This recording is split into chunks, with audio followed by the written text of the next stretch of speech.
Hello! Hi! Welcome to in my kitchen official.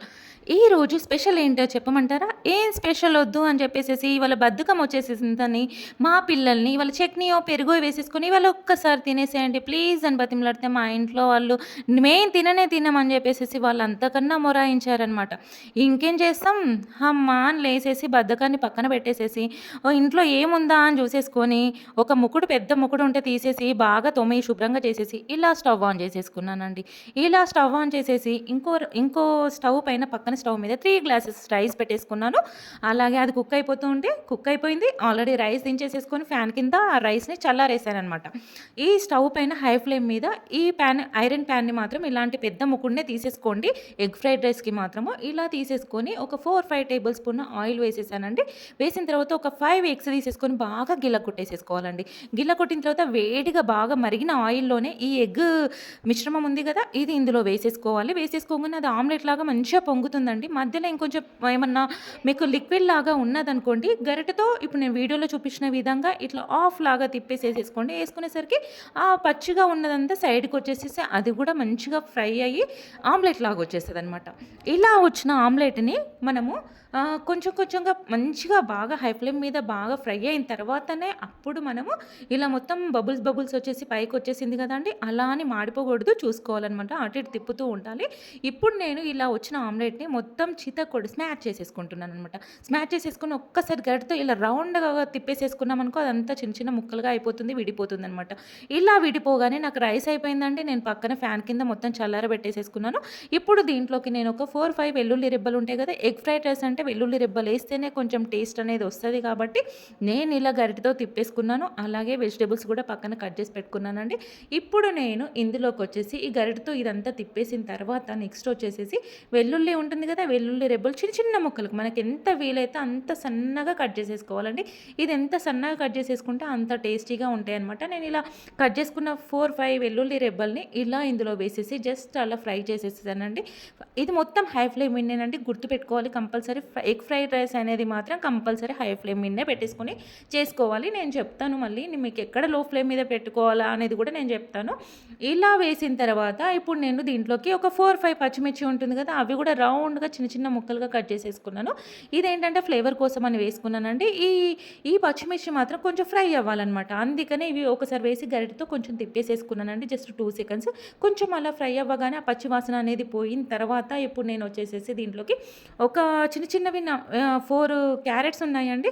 ఆ క్యారెట్స్‌ని కూడా చిన్న చిన్న ముక్కలుగా చేసేసుకున్నాను. అలాగే మీడియం సైజ్ 2 ఉల్లిగడ్డల్ని కూడా పొడుగ్గా చీల్చుకొని వేసేసుకున్నానండి. తర్వాత ఒక 3 కరివేపాకు రెమ్మలుంటాయి గదా! 3 కరివేపాకు రెమ్మల్ని కూడా వేసేసుకున్నాను. వేసేసుకొని మరొక్కసారి గరిటెతో మనం మంచిగా ఫ్రై చేసేసుకోవాలి. ఇది కూడా మనం హై ఫ్లేమ్ మీద పెట్టేసేసుకొని ఇలా చేసేసుకోవాలి కంపల్సరీగా. ఇలా ఒకసారి గరిటెతో తిప్పేసిన తర్వాత ఇవేం మనకు మొత్తం ఫ్రై అవ్వాల్సిన అవసరం లేదు. జస్ట్ అలా పచ్చిగా ఉన్న సరిపోతుందండి. హాఫ్ ఫ్రై లాగా. ఇప్పుడు నేను దీంట్లోకి 2 టేబుల్ స్పూన్ సోయా సాస్ వేసేసుకున్నాను. అలాగే ఒకసారి సోయా సాస్ వేసిన తర్వాత మరొకసారి గరిటెతో అదంతా తిప్పేసేసుకోవాలి.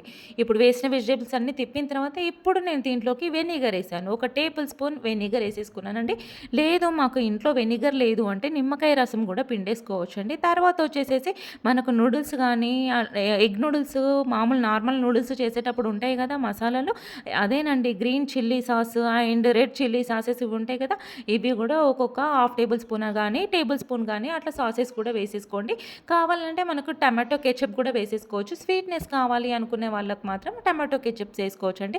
నేను టమాటో కెచప్ ఏస్తే ఏంటంటే స్వీట్‌నెస్ వస్తుందనేసి కొంచెం మాకు స్పైసీగానే కావాలి, పిల్లలు కొంచెం స్పైసీగానే తింటాను అన్నారు కాబట్టి నేను అదే అవాయిడ్ చేసేసుకున్నాను. స్కిప్ చేసేసాననమాట. Only green chilli, red chilli వేసేసాను ఒక్కసారి. అలా ఫ్రై చేసిన తర్వాత ఇప్పుడు నేను టేబుల్ స్పూన్ కారపొడి వేసాను. అలాగే టేబుల్ స్పూన్ సాల్ట్ వేసేసుకున్నాను. టేబుల్ స్పూన్ కారపొడికి టేబుల్ స్పూన్ సాల్ట్ వేసేసుకున్నాను. ఎందుకంటే పచ్చిమిర్చి వేసాను. అలాగే రైస్ కొంచెం చప్పగా ఉంటుంది కాబట్టి అందులోకి కొంచెం సాల్ట్ ఎక్కువ పడితేనే మళ్ళీ తర్వాత మనం గరం మసాలాలు వేసుకుంటాం కాబట్టి కంపల్సరీ సాల్ట్ అనేది టేబుల్ స్పూన్ మనకి కంపల్సరీ సరిపోతుందండి. మీరు చేసుకునే క్వాలిటీ ప్రకారంగా చూసి వేసుకోవచ్చు. నేను ఇలా చేసిన తర్వాత ఒక్కసారి గరిటెతో తిప్పేసేసుకొని ఇప్పుడు నేను 3 గ్లాసెస్ రైస్ ఒకటి నేను పక్కన పెట్టేసుకున్న ఫ్యాన్ కింద చల్లారబెట్టానని చెప్పాను కదా! ఆ రైస్ మొత్తం చెప్పేసి మంచిగా 2 స్పూన్స్ పెట్టేసేసుకొని కింద పైన మొత్తం కలిపేసేసుకోవాలండి. ఇప్పుడు కలిపేసిన దాంట్లోకి ఇప్పుడు నేను చెప్పే విధంగా నూడిల్స్ మసాలా అని మనకు షాప్‌లో కిరాణా షాప్‌లో గాని, సూపర్ మార్కెట్‌లో గాని దొరుకుతాయండి. పెద్ద ప్యాకెట్ వస్తుంది.